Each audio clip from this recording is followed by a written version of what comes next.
Imagemo. Imagemo. Imagemo. Imagemo. Imagemo. Imagemo. Imagemo. Imagemo. Bonjour, c'est Marie Lalande au micro d'Imagemo à voix haute, épisode du 15 février 2026. C'est la toute première de la saison, enfin, et je suis heureuse de reprendre cette émission à propos de littérature jeunesse.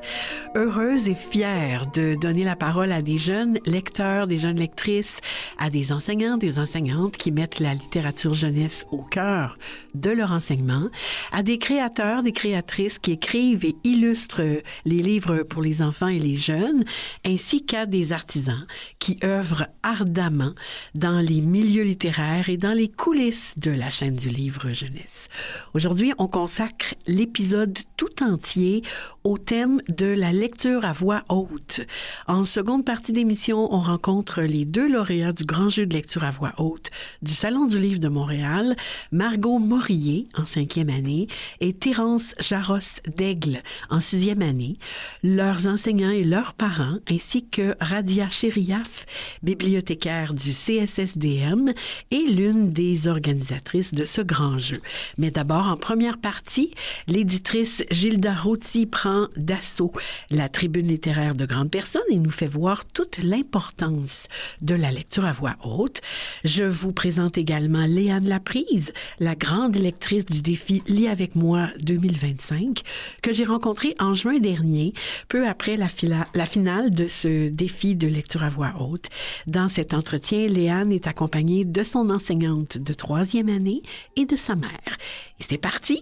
Encore une fois, tout plein de livres et de choses à découvrir sur la littérature jeunesse, tout particulièrement sur la lecture à voix haute. Bonjour, moi je m'appelle Charlie, j'ai 10 ans et j'adore lire les mangas parce que c'est beau, c'est bien dessiné et c'est ça. Tribune littéraire de grandes personnes. Des artisans du monde littéraire assurent tour à tour cette chronique. Aujourd'hui, c'est l'éditrice Gilda Routy qui investit cette tribune littéraire. Bonjour Gilda. Bonjour Marie.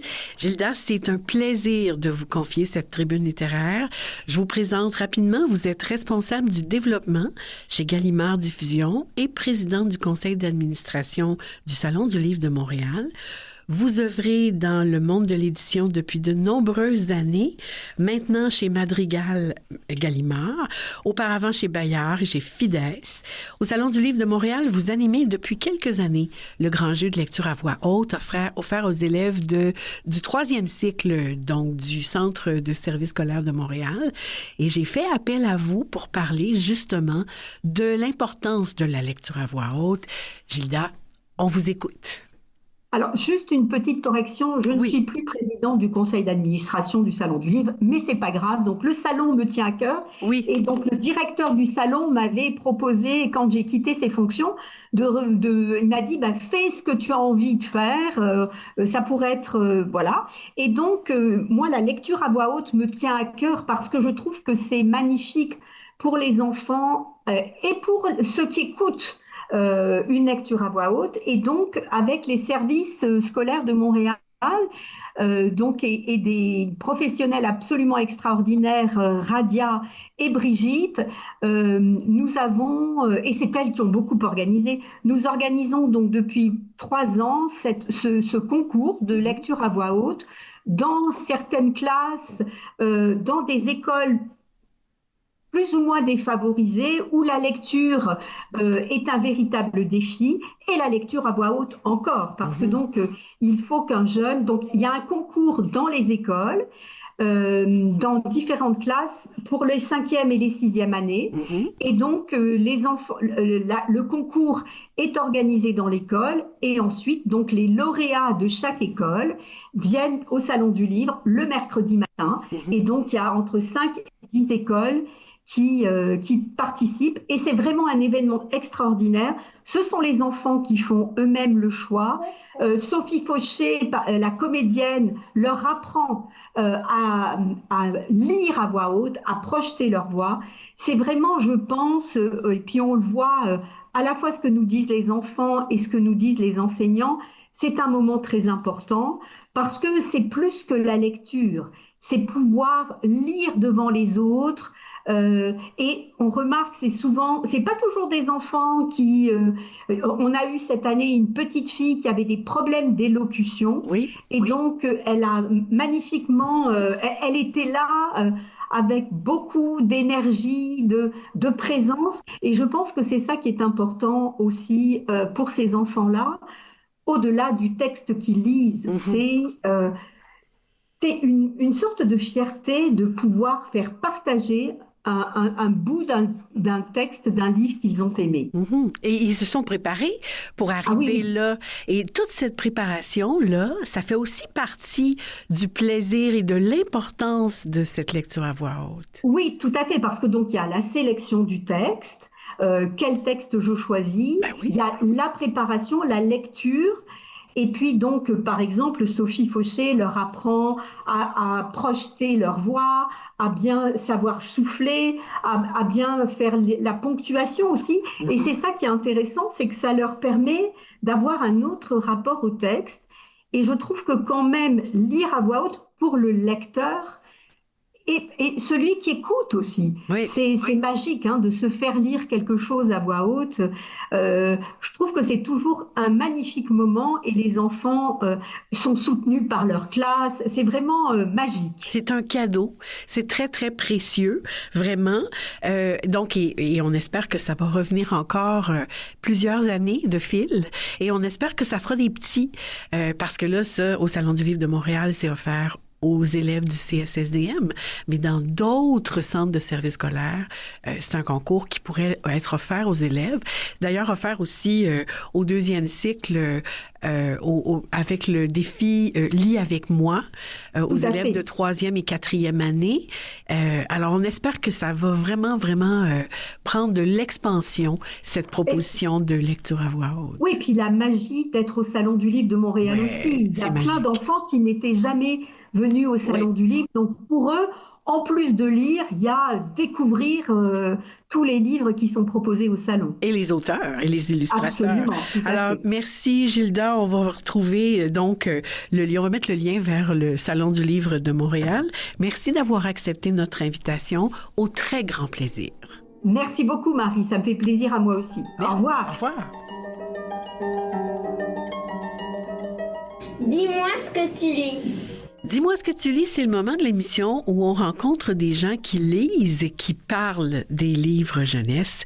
Aujourd'hui, on reçoit Léane Laprise, grande lectrice 2025 du défi Lis avec moi, son enseignante, Catherine Roussel, qui enseigne en troisième année à l'école Le Tandem Notre-Dame-du-Rosaire, du CSS Jonquière, et Julie Pinault, la mère de Léane. Bonjour à vous trois. Bonjour. C'est un immense plaisir de vous recevoir à la radio de Canal M, à Images et mots à voix haute. Catherine, on va commencer avec vous. Parlez-nous un peu de l'école Tandem Notre-Dame-du-Rosaire. Où est-ce que c'est situé et quelles sont ses particularités? Comme vous l'avez déjà super bien dit, Notre-Dame-du-Rosaire, c'est une école qui fait partie du centre de service de la Jonquière. C'est une école un petit peu spéciale. Elle est divisée en deux bâtisses. C'est-à-dire que nous avons l'édifice Saint-Luc qui accueille les jeunes de la maternelle à la deuxième année. Mhm. Et l'école Le Rosaire, elle accueille les élèves de la troisième à la sixième année.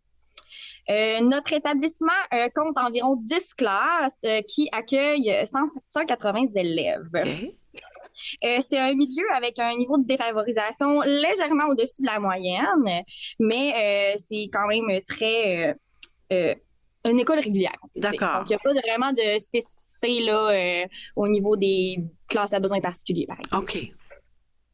D'accord. Et vous y êtes depuis combien de temps? Pour ma part, je suis au tandem depuis un peu plus d'1 an. Mhm.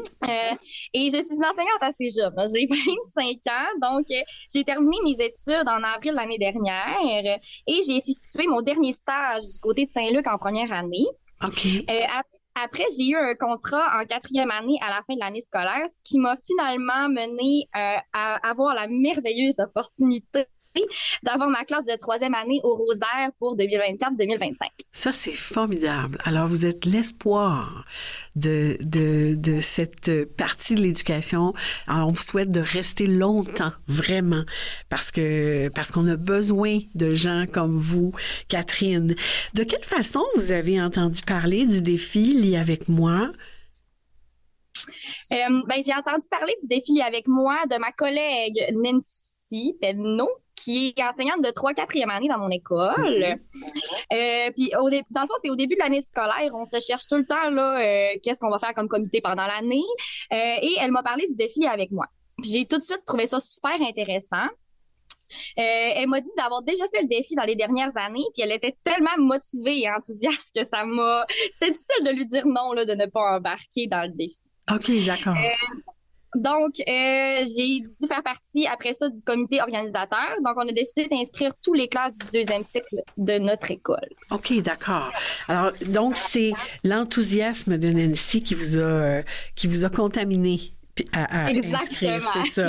Et d'après vous, Catherine, qu'est-ce que ça apporte aux enfants, le défi Lis avec moi? Selon moi, ça apporte beaucoup. Ayant fait mon stage au premier cycle l'année dernière, là, j'ai vraiment compris l'importance que notre milieu accorde à la lecture. D'ailleurs, le projet éducatif de l'école est justement sur la lecture, ce qui en fait en gros notre cheval de bataille. C'est donc vraiment important pour nous de développer chez les jeunes, oui, l'amour pour la lecture, mais on souhaite aussi qu'ils en comprennent l'importance. Pour ce faire, nous allons utiliser principalement la littérature jeunesse pour enseigner. Donc, peu importe la matière, on utilise des livres jeunesse. Par exemple, je peux autant lire un album pour un projet d'écriture que pour enseigner un élément de la grammaire comme les adjectifs. Donc, je peux vous confirmer que tout est mis en place afin que les enfants aiment la lecture dans l'école.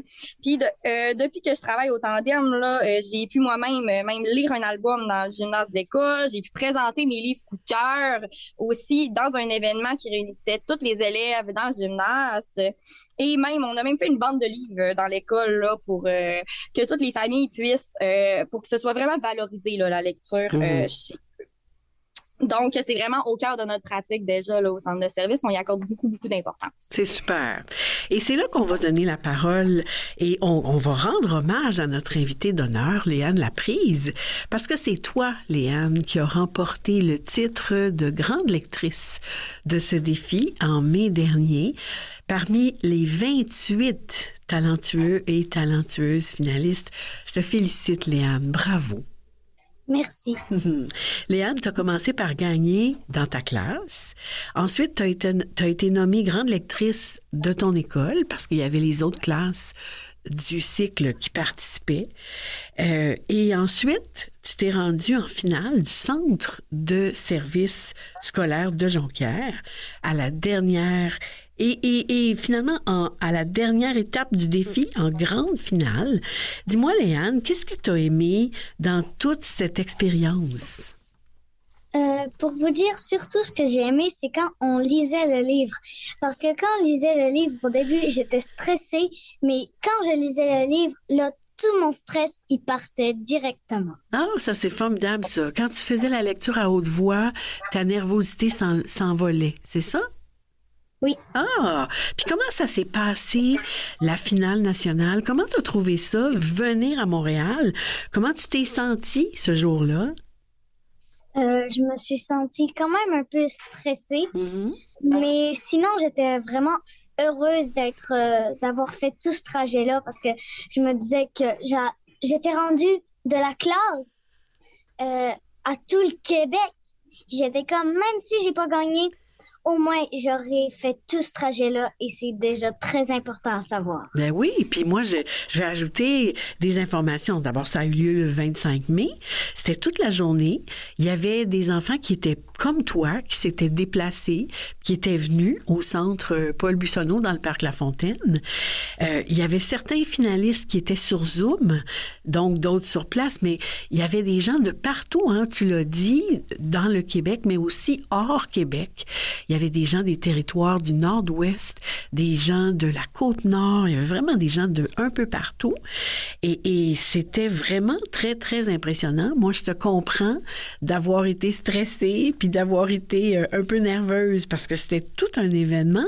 Et toi, tu as lu un extrait de quel livre, Léane? J'ai lu un extrait du livre La soupe aux garçons. La soupe de garçons. Puis qui a écrit ça? Ce livre a été écrit par Laurie Leschini et illustré par Michael Marchenko. Marchenko, oui. Puis lui, Michael Marchenko, on le connaît beaucoup parce que c'est lui qui a illustré beaucoup les livres de Robert Munch, qu'on aime vraiment beaucoup, hein, que les enfants adorent. Moi, j'ajoute que je l'ai cherché, ce livre-là, en librairie, il n'est plus disponible. On peut plus l'acheter parce que c'est un livre qui date un petit peu, mais on peut le trouver à la bibliothèque. Et pourquoi, toi, tu avais choisi ce livre-là en particulier, Léane? Au début, j'avais reçu plusieurs propositions de livres. Au début, j'allais pas choisir celui-là, mais je l'ai mieux lu et je me suis dit, oh non, là, je dois le lire. OK, c'est un livre qui t'appelait, là. Tu te sentais interpellée par le livre, là. Oui. Ah oui. Et j'aimerais ça que tu nous mettes en contexte, Léane, pour qu'on comprenne mieux. Explique-nous, qu'est-ce qui se passe dans cette histoire-là? En fait, dans ce livre, c'est un géant qui est très, très, très malade. Alors, il va regarder dans son guide de médicaments des géants pour essayer de se soigner. Et là, la seule solution, c'est un bol de soupe aux garçons. Oh. Il va réussir à attraper des personnes. Sauf que les gens, ils voulaient pas se laisser avoir comme ça. Ben non, puis là, il y a plein d'aventures dans ce livre-là. À partir de là, tes parents ont filmé ta présentation lors de la finale le 25 mai dernier. Alors, on va se faire plaisir si tu veux, et puis on va écouter ça. Alors, on met l'extrait, on t'écoute et on te revient tout de suite après. Ce matin-là, Gros Géant s'est réveillé avec un mal de tête carabiné. Je souffre, se plaint-il. J'ai mal, je me sens faiblir. Il tousse. Et les montagnes se mettent à bouger. Il éternue. Tchou! Et la terre commence à trembler. Ouh! Gémit-il. Tout mon corps me fait souffrir. Il rejette sa couverture en bougonnant et saisit son guide de médicaments des géants. De sa main colossale, il feuillette le bouquin médical et entre les éternuements si puissants qu'ils le rendent frémissant. Il retrouve tous ses symptômes à la page 71. Mal de cœur perpétuel, essoufflement persistant, quinte de toux continuel, abattement inquiétant et tendance à l'affaissement. Pour guérir, une seule solution, un bol de soupe aux garçons. Mais je ne peux pas, dit le géant, ce serait disgracieux. Mais sur son visage apparaît un sourire malicieux. Bien sûr, si je suis malade, j'ai une excuse valable. Oh, quel merveilleux potage viendrait en enfant sage, dodu et savoureux, tellement délicieux qu'un géant lécherait son assiette jusqu'à la dernière gouttelette. Un garçon ragoûtant et assez gros. Oh, mieux encore, un petit groupe. Une demi-douzaine de marmots fera une fameuse bonne soupe. Gros Géant réussit aisément sa capture, étirant son grand bras dans le ciel bleu azur. Il dépose la main sur la cime d'un arbre où jouent quelques gamins. Mais ceux-ci ne voient pas que la branche qu'ils viennent d'agripper peut les agripper à son tour. Oups! Trop tard! Voilà comment le gros gaillard attrape 5 garçons. Et Kate. Merci de m'avoir écouté! Bravo Léane, excellente lecture, c'était fabuleux, hein? Moi je me souviens que lors de la finale, je t'ai dit, après la lecture, que tu repartais avec la mention 3A, appelons assurance aisance. Tu as lu ton texte avec expression, tu as joué avec les intonations et les voix des personnages. Le ton était juste, la prononciation claire. Tu as su maintenir le suspense et notre attention vraiment. Bravo. Merci. Et donc, toi, là, Léane, tu connais la suite et la fin de l'histoire. J'aimerais ça que tu nous rassures. Est-ce que ça finit bien pour les garçons et pour le géant? Oui, ça finit bien pour les deux, mais il n'y a pas juste des garçons. Mais non. Il y a aussi une fille. Qui s'appelle Kate. Oui. Oui, hein? Puis Kate, là, elle a un rôle important dans cette histoire-là, hein? Très grand rôle important. C'est pas mal. Le plus grand rôle de toute l'histoire. C'est pas mal grâce à elle que ça finit bien. Oui. Ouais, hein? Est-ce que tu savais, toi, qu'en 2013, donc ça fait 12 ans, c'est cet album-là qui a été choisi et primé dans le programme Un livre à moi TD, qui a permis à des élèves de première année de partout au Canada de recevoir chacun un exemplaire du livre. On rappelle le titre, hein, c'est La soupe de garçon. Ça a été écrit par Loris Lesinski. Bravo. Illustré par Michael Marchenko, c'est traduit par Marie-André Clermont. Et le groupe Banque TD, de concert avec le Centre du livre jeunesse canadien, en a distribué près de 100 000 exemplaires à travers le Québec seulement pour célébrer l'importance de l'alphabétisation chez les enfants et encourager le plaisir de la lecture. Est-ce que ça t'impressionne? Oui, ça m'impressionne beaucoup, surtout juste à cause que ce livre-là, là, c'est pas un livre que tout le monde dit, oh, je veux le lire, je veux le lire. Non, c'est pas un livre qui est nécessairement très, très attirant. Alors, effectivement, mais c'est un très bon livre. Puis c'est un livre qui a eu d'excellentes critiques. Comment t'as fait, Léane, toi, pour choisir le bon extrait? Parce que tu avais à lire un extrait en classe, à la finale du CSS, puis à la grande finale aussi. Qu'est-ce qui t'a fait choisir un bout du livre plutôt qu'un autre bout du livre? Eh bien, ce qui m'a fait choisir ce bout du livre, c'est que au début, le géant, il parlait. Et moi, ce que j'aime, c'est parler. Alors, puis là, tu pouvais faire des voix aussi, hein? Oui. Ouais. Et aussi, je pouvais faire du suspense au dernier bout. Et surtout, j'adorais faire les voix. Les voix, c'est mon point fort. Ah oui, hein, c'est ta force, ça. Puis qu'est-ce que tu as fait, toi, pour te préparer à chacune des étapes du défi? Qu'est-ce qui t'a aidé? Comment ça s'est passé? Eh bien, ce qui m'a aidé, c'est surtout... Madame Catherine, elle m'a quand même encouragée. C'est elle qui m'a plus... Allez, let's go, t'es capable. Oui. Après, il y a eu ma sœur, Agathe. Et Agathe, c'est elle aussi qui encourageait. Et mon autre sœur, Aurélie, c'est elle qui critiquait. OK, t'as reçu des conseils, alors. Oui, et aussi des critiques. Et aussi des critiques constructives, ça c'est bon. Catherine, je reviens à Catherine. Merci Léane.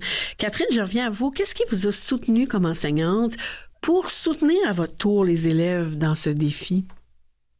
Ce qui m'a soutenue dans le défi, c'est surtout mes collègues, surtout Nancy, là, comme je vous ai dit tout à l'heure, qui a agi comme à titre de mentor parce que c'était ma première expérience, là, ma première fois avec le défi lié avec moi. Mm-hmm. Et il y a également le site Internet du défi qui était vraiment complet et super clair. Donc, ça m'a permis moi-même d'aller me renseigner avant d'aider mes élèves pour les préparer au défi.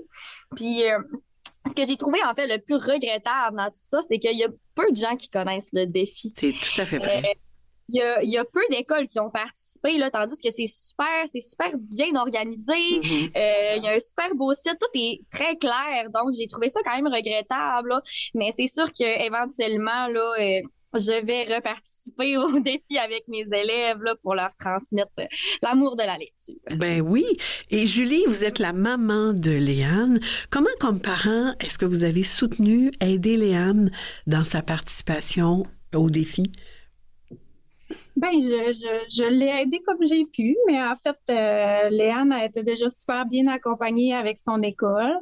Fait que je l'ai soutenue en la faisant pratiquer un peu à la maison, mais toujours dans le plaisir. C'était ça l'essentiel. L'objectif du défi, c'est que les enfants aiment lire. Donc, c'est jamais dans la performance, mais dans le plaisir. Puis, c'est ça. Ça a bien été. Jamais dans la contrainte et surtout dans le plaisir. Non. Il fallait vraiment qu'elle ait du plaisir à le faire. Et comme soutien, il faut quand même souligner que vous êtes venu jusqu'à Montréal pour la finale. Qu'est-ce qui vous a motivé à faire le voyage aller-retour plutôt que d'y faire participer Léane virtuellement sur Zoom? Ben déjà, c'était possible pour nous. On a la chance, on était capable d'y aller. Puis c'est aussi une expérience, qui arrive une seule fois dans une vie, là, je dirais. Donc, on sentait que ça pouvait nous faire des beaux souvenirs, non seulement pour Léane, mais pour toute la famille, d'aller l'encourager en personne. Puis c'était intéressant aussi de voir les autres lecteurs. C'était une super belle expérience. Donc, c'est ce qui nous a motivés. On s'est dit, ça arrive pas souvent. Léane, tu voulais ajouter quelque chose? Oui, c'est aussi que, moi, je voulais vraiment y aller. Ma mère, Julie Pinot, était sur le point de pas vouloir y aller parce que, elle trouvait que c'était beaucoup trop long. Mais moi, je voulais y aller. Et surtout, là, ce qui m'a surpris, c'était que les gens sur vidéo, en fait, ça modifiait leur voix et ça faisait que c'était une plus bonne lecture que online. C'est comme une difficulté supplémentaire pour ceux qui sont en vidéo. Dis-moi, Léane, qu'est-ce que tu donnerais comme conseil aux élèves qui vont participer l'an prochain au défi Lis avec moi pour qu'ils se préparent bien? Je leur dirais de les pratiquer à chaque jour. Et s'ils ont des animaux de compagnie, lisez ce livre à votre animal de compagnie parce qu'il ne va pas vous juger. Il va rien vous faire. Et surtout, s'il y a une prof qui adore la lecture, tout ça, demandez-lui si des récrés, des fois, vous pouvez vous pratiquer. Et surtout, ayez confiance en vous parce que j'ai vu des gens qui avaient pas confiance en eux, puis ça c'est pas bien passé. Ça compte, hein? Alors, je retiens l'idée de l'animal de compagnie pour ne pas se sentir jugé. Si on n'a pas d'animal de compagnie, on peut lire devant un toutou, une poupée. Ça marcherait pareil, hein? Alors, je vous remercie vraiment, vous trois. Merci, Léane Laprise. Je te souhaite de lire encore plein d'aventures qui te plairont et de continuer à faire des lectures à voix haute parce que c'est un plaisir de t'entendre. Merci Catherine Roussel pour l'entrevue d'aujourd'hui, pour votre implication, pour tous ces projets qui font aimer la lecture à vos élèves. Longue vie dans l'enseignement. Et merci vous aussi Julie Pinot pour votre implication. Merci d'avoir pris le temps avec nous aujourd'hui encore. Au grand plaisir. Merci à vous trois. Au revoir. Au revoir. Restez avec nous. Après cette courte pause, je reçois les 2 lauréats du Grand Jeu de lecture à voix haute du Salon du Livre de Montréal 2025, Margot Morier et Thérence Jarros-Daigle, leurs enseignants, leurs parents, ainsi que Radia Chériaf, bibliothécaire et l'une des organisatrices de ce concours de lecture à voix haute offert aux élèves du 3e cycle du CSSDM. À tout de suite!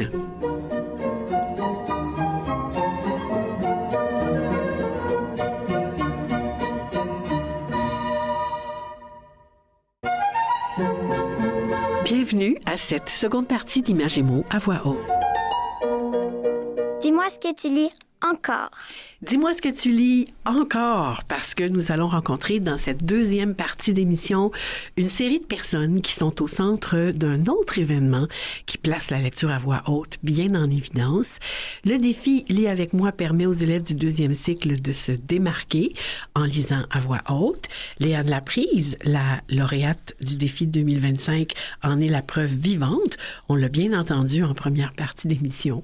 Maintenant, on met de l'avant quelques-uns des artisans du grand jeu de lecture à voix haute du Salon du Livre de Montréal, qui, lui, s'adresse aux élèves du 3e cycle du Centre de service scolaire de Montréal. Radia Chériaf, bonjour. Bonjour Marie. Vous êtes la bibliothécaire au service éducatif du CSSDM et vous êtes l'une des organisatrices de ce grand jeu. Dites-moi, comment et pourquoi l'idée de ce grand jeu a-t-elle pris forme? En fait, le grand jeu de lecture à voix haute a vu le jour en septembre 2022. D'abord comme projet pilote L'idée est née à l'initiative de Gilda Routy, ancienne directrice du Salon du Livre de Montréal, que je salue d'ailleurs, qui a communiqué avec Brigitte Boiteau, ma collègue bibliothécaire, et moi-même, et elle nous a soumis son vœu de voir un jeu de lecture à voix haute destiné aux élèves de 6e année du CSSDM, et elle voulait que la finale soit tenue au Salon du Livre en fin novembre. Oui. Nous étions très emballés devant cette proposition car elle s'inscrivait parfaitement dans le programme de français du 3e cycle du primaire, mais une fois l'euphorie retombée, nous avons mesuré l'ampleur du défi. C'est tout un défi. Oui, bâtir un projet d'une telle envergure en à peine 2 mois, en partant presque de rien ou plutôt d'une seule phrase, et c'était ainsi que l'aventure a réellement commencé. En septembre 2022. Exactement. D'accord. Alors, c'est alors que nous avons fait un lien avec le défi Lis avec moi, organisé au 2e cycle par Geneviève Bergeron-Collin, que je salue aussi, qui nous a permis d'ailleurs d'adapter son matériel pour le 3e cycle. Elle a fait preuve d'une grande ouverture et d'ailleurs, depuis, elle fait partie du jury du grand jeu de lecture à voix haute. Tout à fait. Oui. Et comment les enseignants peuvent-ils ou elles y participer avec leur classe? En fait, nous prenons d'abord contact avec les directions d'école qui relaient ensuite l'information à leurs équipes. Les enseignants intéressés remplissent alors un formulaire d'inscription pour proposer leur groupe. Comme le temps nous est limité pour effectuer une sélection, nous appliquons le principe du premier arrivé, premier servi. Il faut présenter 10 élèves provenant d'écoles différentes. Alors, lorsqu'une école inscrit plusieurs classes, c'est à l'établissement d'organiser ses propres finales interclasses. D'accord. Et de là, il y a un élève par école participante qui se présente. Exactement. Et comment ça fonctionne? Comment ils se préparent jusqu'au Salon du Livre en novembre? Avec quel soutien? Une fois les classes sélectionnées, elles sont accompagnées tout au long du projet. Celui-ci commence par une rencontre en ligne au cours de laquelle l'ensemble du déroulement est présenté aux enseignants. Nous bénéficions également du soutien de nos conseillers pédagogiques de français. Je souligne d'ailleurs la contribution précieuse de Julien Leclerc, qui a conçu spécialement une séquence d'enseignement à l'oral et des capsules vidéo pour présenter le projet, ainsi que celle d'Ariane Saint-André, membre du jury, qui tous deux soutiennent pédagogiquement les enseignants et les élèves au cours des 4 éditions. Alors, ils sont vraiment très importants dans le processus. C'est magnifique. Parce qu'ils aident. Et les élèves du CSSDM, ils forment une population qui représente une grande diversité. C'est immense, hein, le CSSDM. C'est le plus gros centre de service scolaire. C'est en milieu montréalais. Qu'est-ce que la lecture à voix haute offre comme opportunité, comme défi pour ces élèves? La lecture à voix haute offre d'abord une formidable occasion de donner une voix aux élèves du 3e cycle, peu importe leur parcours, leur langue maternelle ou leur niveau de confiance.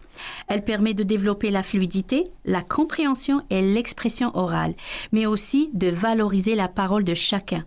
Pour plusieurs élèves issus de la diversité culturelle ou en apprentissage du français, c'est une façon concrète de s'approprier la langue, d'en saisir les nuances et le rythme tout en gagnant en assurance. Elle présente aussi un défi, bien sûr, oser lire devant les autres, travailler la prononciation, l'intonation et la compréhension du texte demande du temps, de l'accompagnement et de la pratique. Mais justement, dans ce dépassement que les élèves développent leur confiance en soi, leur sentiment de compétence et leur plaisir de lire. C'est ce courage-là qui me laisse véritablement admirative à chaque fois et c'est pour ça que j'ai un penchant pour ce projet qui me passionne. Ah oui, c'est vraiment un projet passionnant parce que on le voit. Moi, j'y étais les 2 dernières années, j'ai assisté et c'est vraiment quelque chose d'impressionnant. Ce qu'on demande aux enfants, c'est de faire la lecture, de lire et non pas de jouer. Exactement. On leur demande pas de faire du théâtre. On demande d'effectuer une lecture à voix haute, ce qui est pas tout à fait la même chose. Hein. Il y a des gens à qui vous vouliez dire merci, vous vouliez souligner l'apport de ces personnes-là. Je vous laisse Merci Marie, justement, de me laisser la parole pour remercier toutes ces personnes. Parmi ces personnes, il y a Sophie Fauché. Oui. En fait, c'est une comédienne et puis autrice québécoise qui donne ses conseils à nos élèves. D'ailleurs, dernièrement, donc à la dernière édition, elle a fait une rencontre en ligne, puis elle a donné beaucoup de conseils pour les élèves. Ça a été vraiment un succès.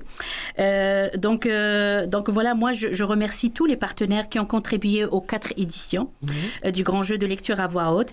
Un merci tout particulier à toutes les personnes que j'ai nommées dans cette entrevue, à Jacques Goldstein. Oui, aussi. Pour son illustration emblématique offerte pour le projet, à Mathilde Roty, coordonnatrice au Salon du Livre, ainsi qu'à la DELF pour les prix remis aux finalistes et à leur classe. Merci également à ma coordonnatrice Isabelle Grenier pour avoir donné son aval à la poursuite de ce projet. Sans oublier Madame Cécile Pierrard, qui suite à sa participation à la 3e édition, elle a voulu organiser un jeu. Oui, dans son école. Dans son école, à la maîtrise des petits chanteurs du Mont-Royal. Oui. D'ailleurs, on était toutes les deux membres du jury. Oui. C'était une expérience extraordinaire. C'était vraiment extraordinaire. Je vous remercie, Radia Chériaf. Merci à votre collègue Brigitte Boiteau aussi, aux conseillers pédagogiques, aux gens du Salon du Livre de Montréal, à tous ceux et celles qui soutiennent ce fabuleux projet. Longue vie au grand jeu de lecture à voix haute. Merci. Au revoir. Dis-moi ce que tu lis encore! On a la chance maintenant d'être en studio avec un bien beau groupe.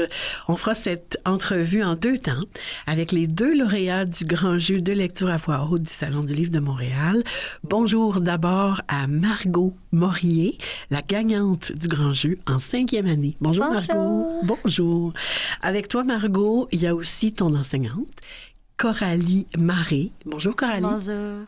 Et tes parents, Samuel, qu'on n'entendra pas, mais il y a aussi Jeanne Ménard-Leblanc, qui est ta maman.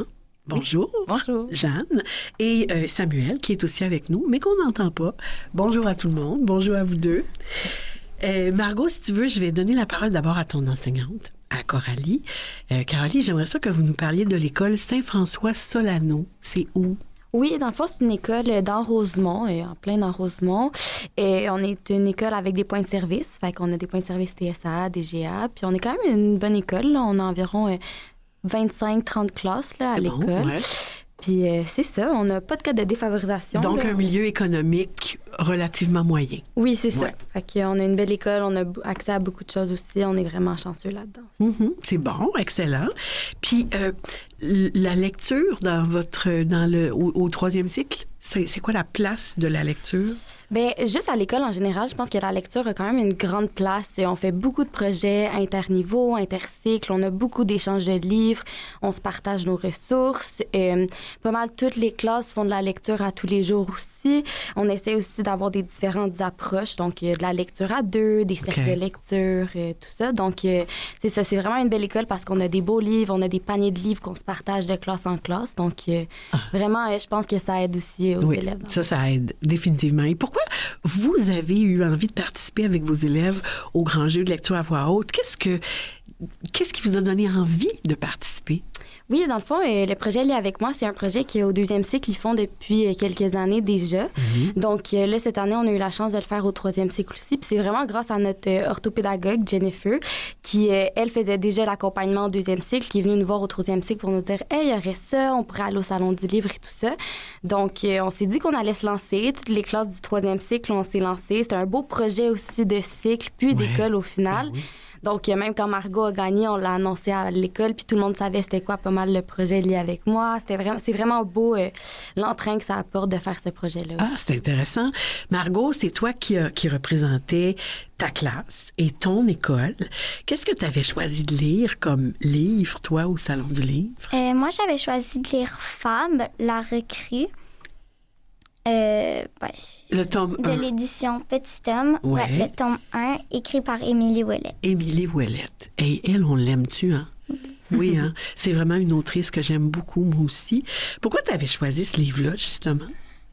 Parce que ça parlait d'improvisation et moi, j'aime beaucoup ça, le théâtre. Donc, tout ce qui touche à parler devant un public, j'aime beaucoup ça. Et je me suis vraiment imaginée dans la peau du personnage, puis j'ai vraiment aimé ça. Ah, c'est intéressant. Moi, j'aimerais ça qu'on t'entende lire à voix haute parce que on a un court extrait de ta performance au Salon du Livre. C'était le 19 novembre dernier. Si tu veux, on t'écoute. J'aperçois l'école au tournant de la rue. Il y a des dizaines de jeunes partout. Ils parlent entre eux sur le gazon, sur la grosse roche et dans les escaliers. Je resterai pas dehors. J'ai imprimé mon horaire et je vais essayer de trouver mon local à l'avance pour ne pas arriver en retard. J'entre dans le bâtiment et d'autres élèves sont là aussi.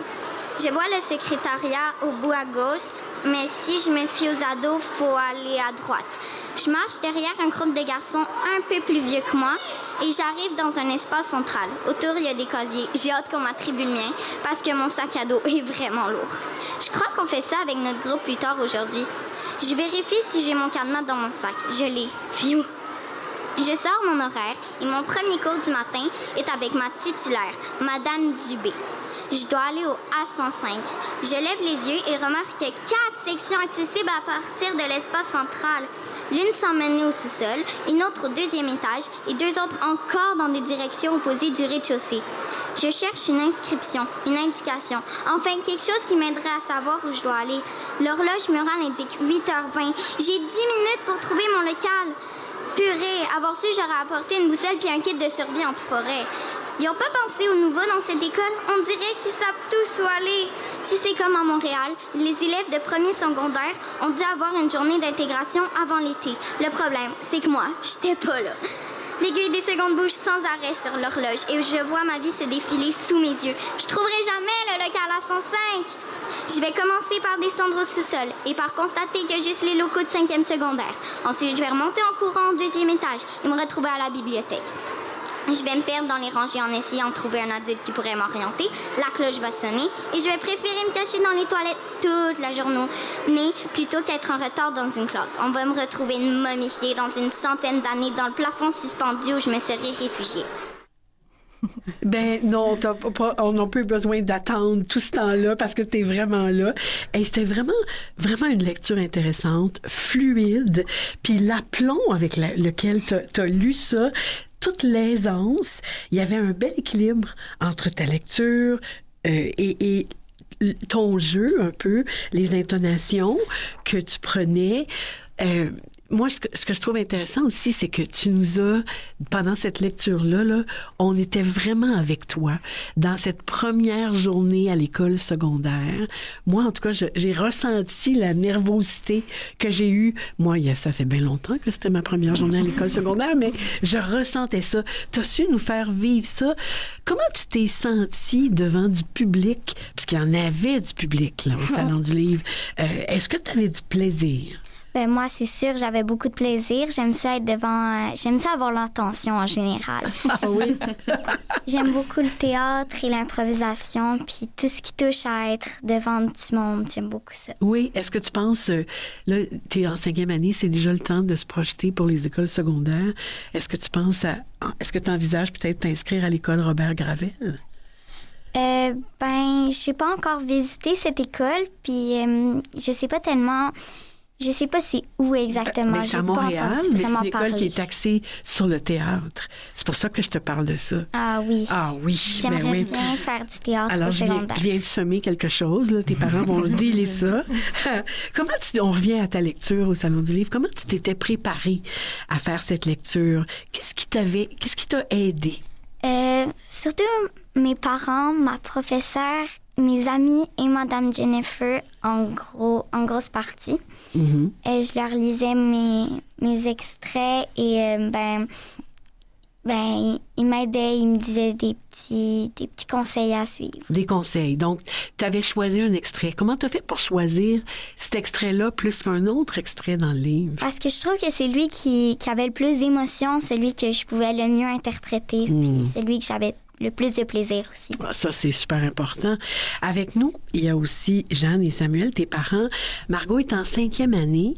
Elle a l'âge de prendre de plus en plus de responsabilités, de s'organiser davantage par elle-même. Dans ce contexte-là, Jeanne, comment vous l'avez soutenue dans sa préparation de votre côté comme parent? Bien, ça a été vraiment facile de supporter Margot, en fait, parce que, comme vous l'avez dit, elle est assez organisée, elle commence à être très autonome dans ses affaires, puis le défi l'a beaucoup motivée à pratiquer. Fait que à tous les soirs, après le souper, elle montait sur la table du salon, elle préparait son texte, elle lisait.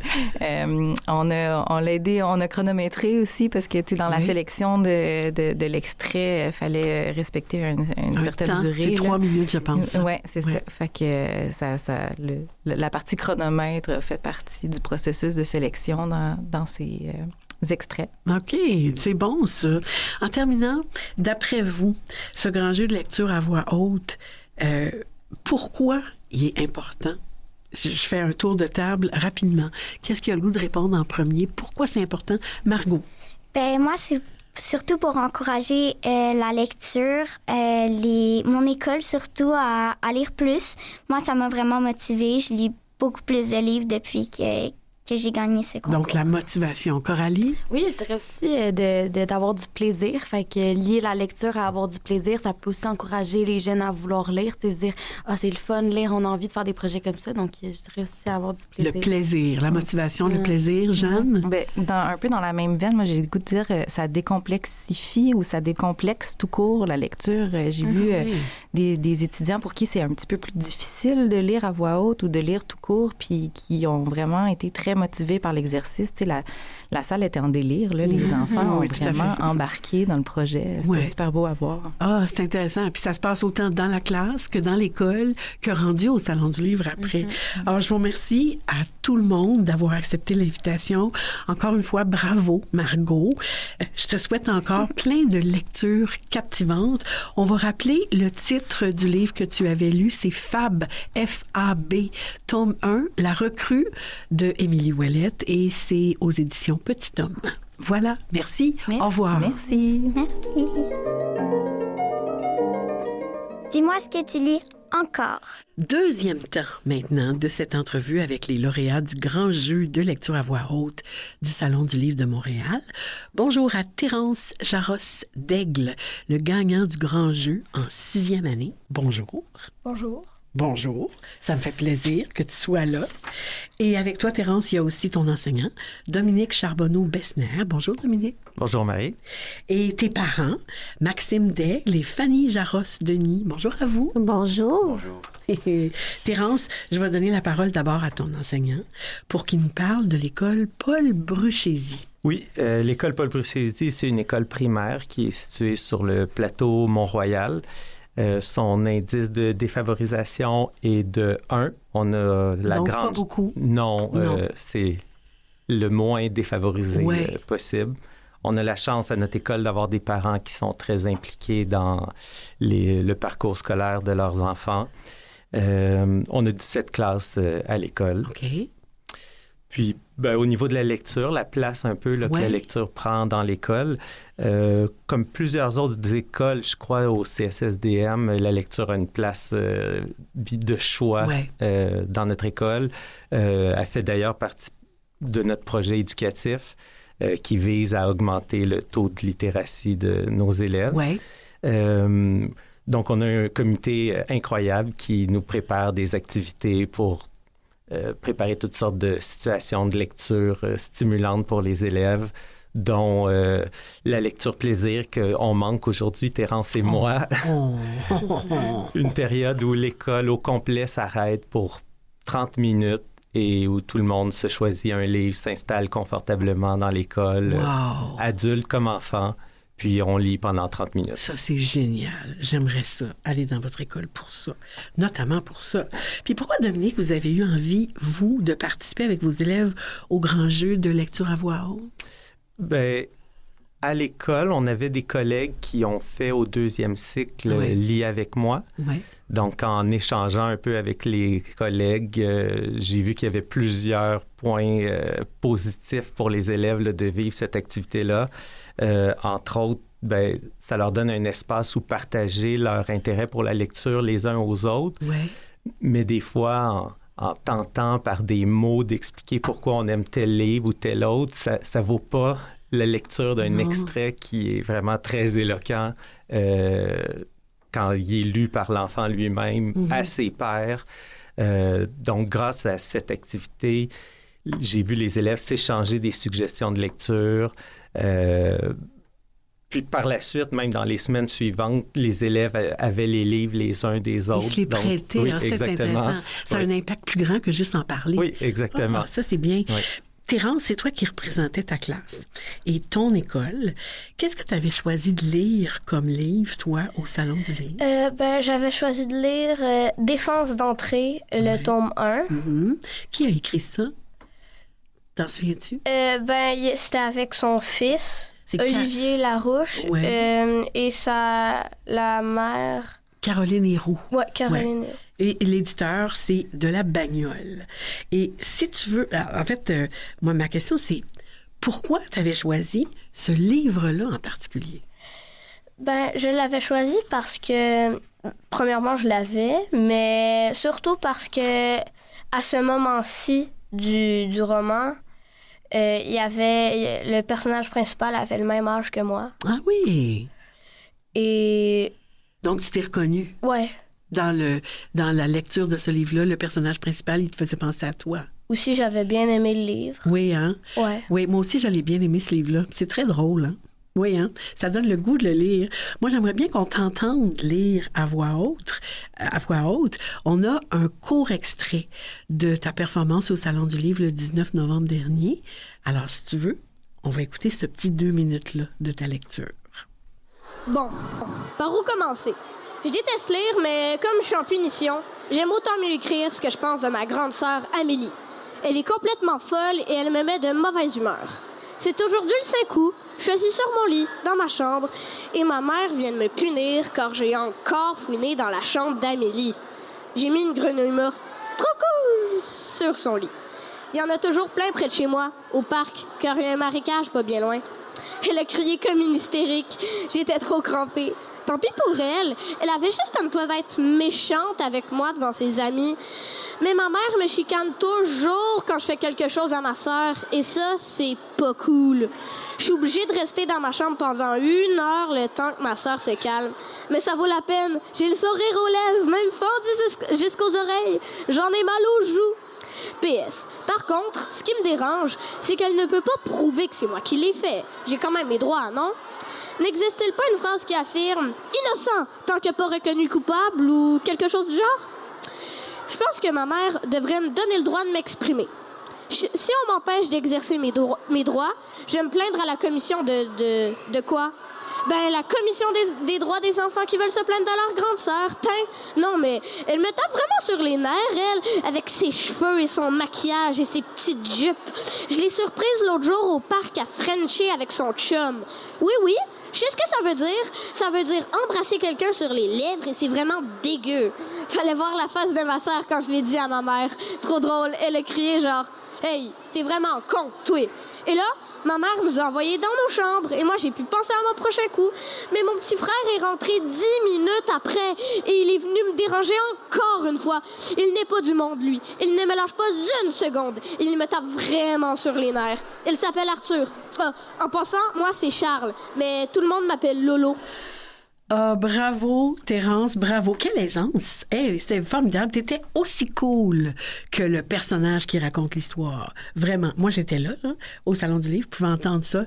Très, très bel équilibre entre ta lecture, qui était juste, qui était fluide, puis le jeu, parce que t'as quand même joué un petit peu avec tes intonations. Dis-moi comment tu t'es sentie devant le public. T'avais-tu du plaisir? Au début, quand j'attendais, parce que moi, j'étais dernier. Oui. Donc, le 5e, le suspense était à son comble à la fin. Oui. Mais au début, j'étais un peu stressée quand même.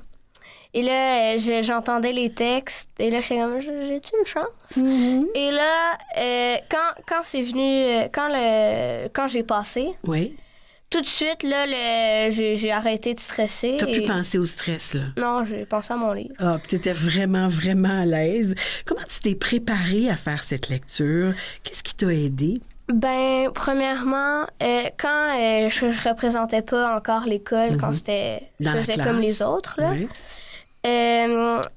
J'avais pratiqué 1 fois devant mes parents. Ils m'avaient donné des petits conseils, mais j'avais pas Tu n'avais pas tant de choses que ça a changé. C'est ça. C'est bon. Et là, dès que j'ai été choisie, j'ai lu pendant nos temps de lecture à l'école. J'ai lu beaucoup chez moi. Oui.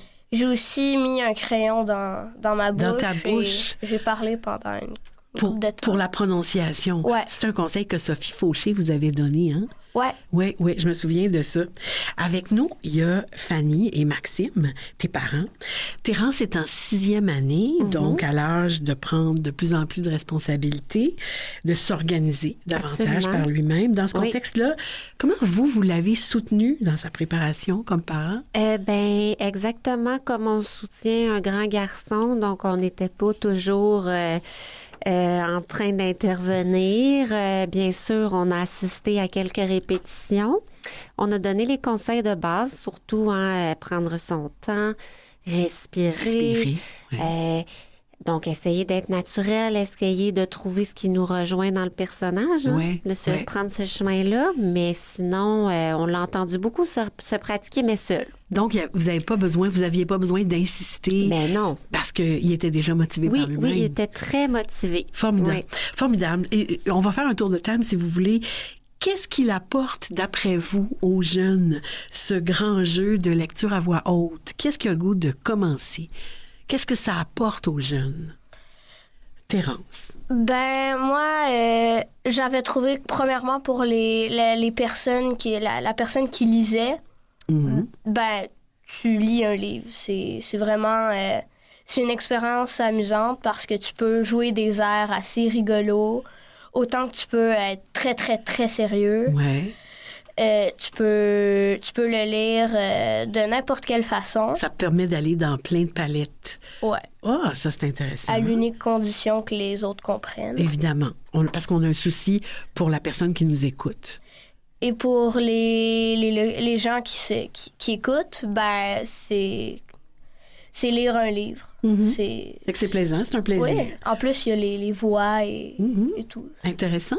Qu'est-ce que le goût de poursuivre? Qu'est-ce que ça apporte, Oui, Dominique? peut-être de mon côté, là, on a eu la chance d'entendre Terrence, mais pour tous les autres élèves qui ont participé dans ma classe, je crois qu'il y a eu quand même une belle fierté, une belle réussite de partir d'un extrait de livre, de le présenter au reste de la classe, de se pratiquer, préparer, puis donc, c'est une expérience qu'on vit tout le monde ensemble, finalement. Une expérience qu'ils ont vécue ensemble et dont ils sont fiers. C'est stressant un peu, la préparation, attendre son tour, mais une fois qu'ils l'ont fait, ils étaient tous très contents de leur prestation. C'est une belle satisfaction d'avoir accompli quelque chose. Fanny?